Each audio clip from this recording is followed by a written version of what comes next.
By the early months of 1949, I had penetrated deep into the jungle terrain of Chanthaburi's northernmost district.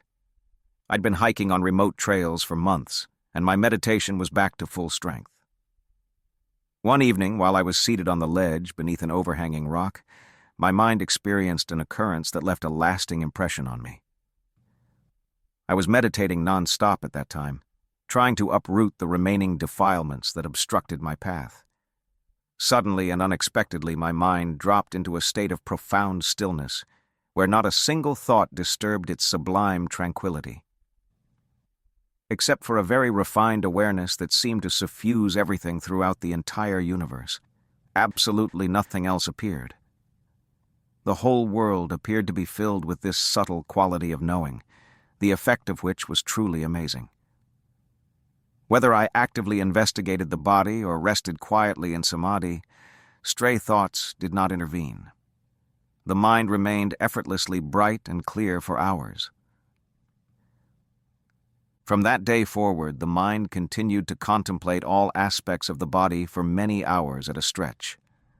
My concentration was intense and impactful, turning into a relentless driving force as the investigations gathered momentum. Through knowledge and skill gained over time, I knew where in my mind to dig and probe. It was just a matter of precisely locating defilements and extracting them. I felt like an experienced folk doctor who knows where to look for wild roots and herbs growing deep in the jungle. All he has to do is penetrate the tangled vegetation, find them, and pull them up. In this more advanced stage of my practice, my mind remained completely disengaged from peripheral thoughts and emotions, and could thus focus exclusively on whatever appeared in its field of awareness. My body contemplations soon reached the stage where wisdom sprang into action automatically, without conscious intention. The effect was a complete absorption in those investigations both day and night. Wisdom moved through mental images of the body with speed and agility, uncovering lingering attachments, grabbing those mental fetters by the scruff of the neck, and forcefully yanking them out.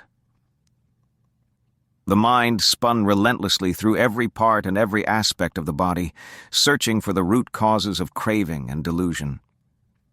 This is surely what Ajahn Jia had meant when he told me to use the noble truths to smash the body to pieces. I reached the stage where I experienced the mind as though it were totally independent and soaring freely. As amazing as the sense of unhindered freedom appeared, I was reluctant to entirely trust this perception. I felt that nothing should be taken for granted at this stage in the practice. I continued to probe deeper into the mind, giving wisdom full rein to uncover the truth. When I say the mind appeared to soar freely, I mean the mind felt as buoyant as a wisp of cotton wool floating on a cushion of air. Probing deeper into that perception, I realized that although the cotton wisp appeared to be floating independently, it actually relied on air currents to keep it aloft. Without that uplifting support, it would fall back to earth. I also realized that the current state of my practice presented a similar predicament, in the same way that the sense of floating free and independent was an illusion, because its sense of freedom was, in fact, dependent on other factors. So too were the amazing experiences in my meditation just faulty perceptions, rooted in the mind's fundamental delusion about itself. In other words, I still had crucial work left to do. Shortly after that profound realization, I moved into a shallow, cave-like opening hollowed out of the base of a cliff deep in a dense tropical forest on the south side of Bai Si Mountain, an area known locally for its deadly malaria outbreaks. The jungle was also home to many dangerous wild animals, such as elephants, tigers, leopards, bears, venomous snakes, and wild boars. I had been warned of all these dangers, but I chose to go anyway to challenge my mind's ability to respond decisively to extreme conditions. Sheltering in the cave, I pushed myself mercilessly, fasting and going without sleep for days at a time, determined not to relax my efforts until I had achieved a further breakthrough. Within days, I had come down with a severe case of malaria, which resulted in alternating bouts of high fevers and shaking chills. Throughout the duration of these punishing symptoms, the sharpness and keenness of my mind became more and more acute and perceptive. On certain occasions, my awareness seemed to disconnect from external sense contact altogether. But normally I could detect a very subtle sensation that's difficult to describe emanating from the physical sphere. My mind thus became fully focused on what appeared to be an exceedingly refined breath sensation. When I was able to hold the sensation steady at that refined level, it became increasingly fainter and more elusive as it faded in and out of awareness. Focusing intently on the faintest of those sensations, I watched them steadily become so indistinct that only a tiny trace of movement was detectable. I continued to delicately probe and question this almost imperceptible sensation until it finally faded into complete and utter stillness. All mental motion ceased. Nothing remained in the sphere of awareness. Nothing lingered to search for. Nothing was left to focus on. All attachment between that totally still awareness and the activities of body and mind had been severed. Awareness was then free, vast, and supremely empty, without limits, boundless and all-encompassing. Nothing at all enclosed or obstructed it. When everything that had permeated awareness vanished, there was only a genuine, all-pervading emptiness that contained nothing. Emptiness of this kind is a total and permanent disengagement that requires no further effort to maintain. At that unparalleled moment, awareness expressed the highest form of freedom, having absolutely let go of every vestige of primal ignorance, thus overturning the perpetual cycle of birth and death once and for all.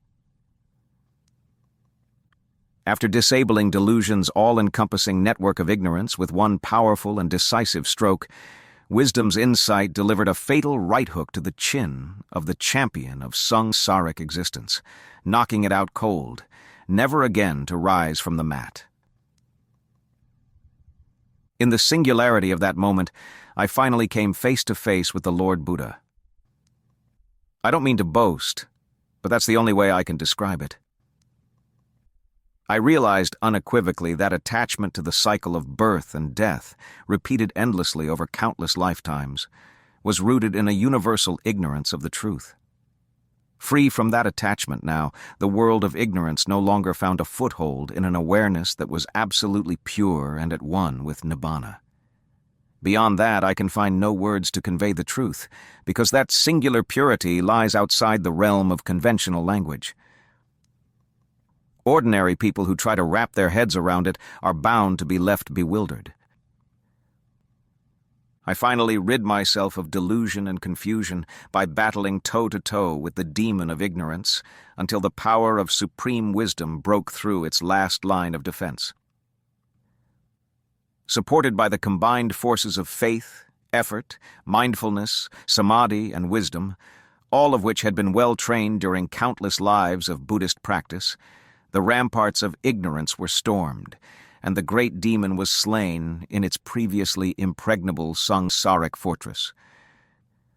Supreme mindfulness and supreme wisdom closed all the pathways through which awareness could escape into sights, sounds, smells, tastes, tactile sensations, and thoughts. This allowed wisdom's forces to battle their way into delusion's inner sanctum and take out the central tyrant, the primary cause of all suffering.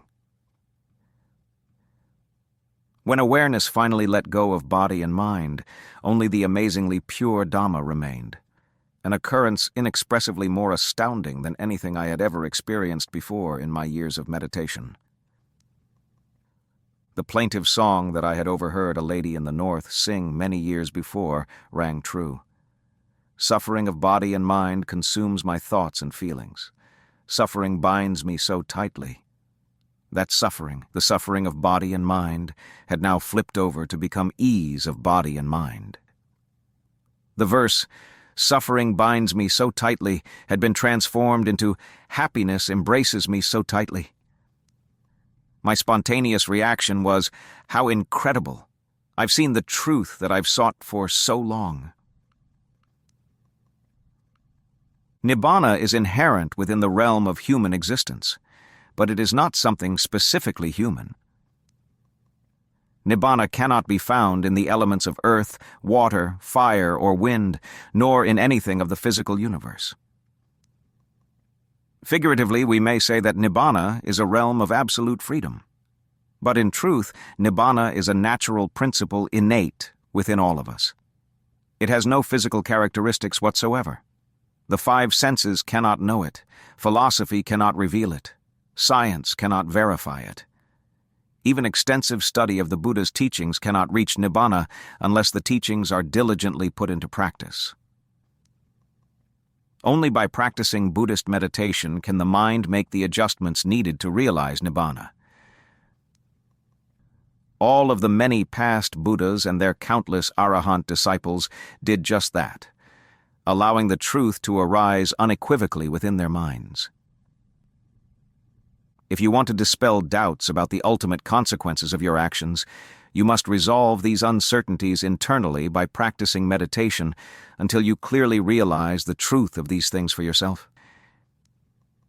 Even doubts that have plagued you for your whole life will dissipate in a flash at the moment that realization occurs, just as perpetual darkness turns to brightness the moment a light is turned on.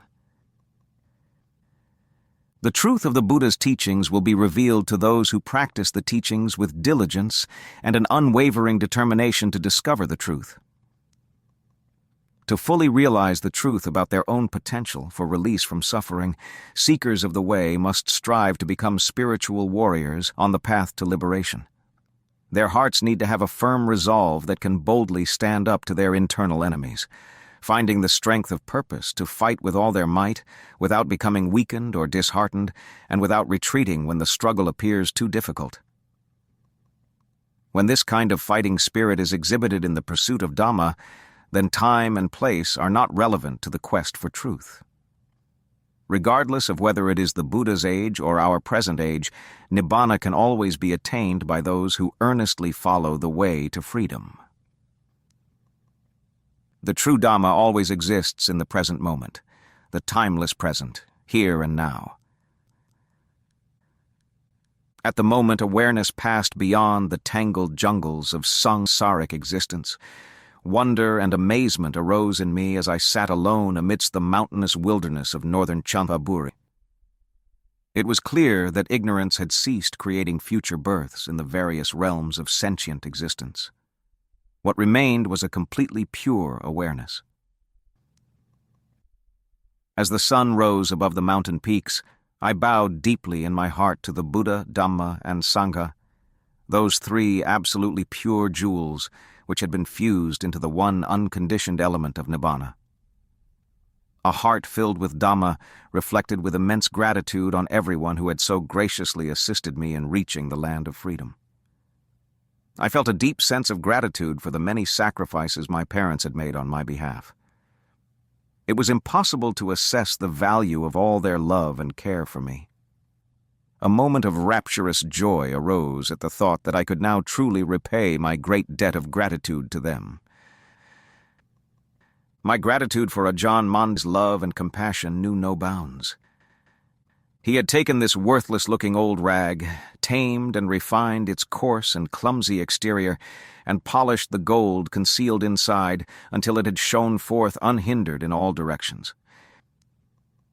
I felt as though he had given me renewed courage every time I began to falter. He acted as both a mother and father in my times of need, to such an extent that I knew I would never be able to repay even a small part of the debt I owed him.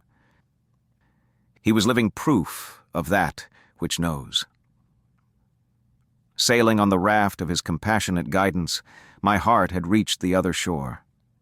With the turbulent waves and karmic consequences of greed, ill will, and delusion now left behind, I was free to leave the precious raft behind at the shoreline. How incredible! I continued to reside in that small cave under a cliff in the wilderness, resting serenely in the undefiled bliss of final release from suffering. My heart rejoiced in the peace and quiet of that sparsely populated mountain region where human contact was limited to the folks giving food on my daily alms round.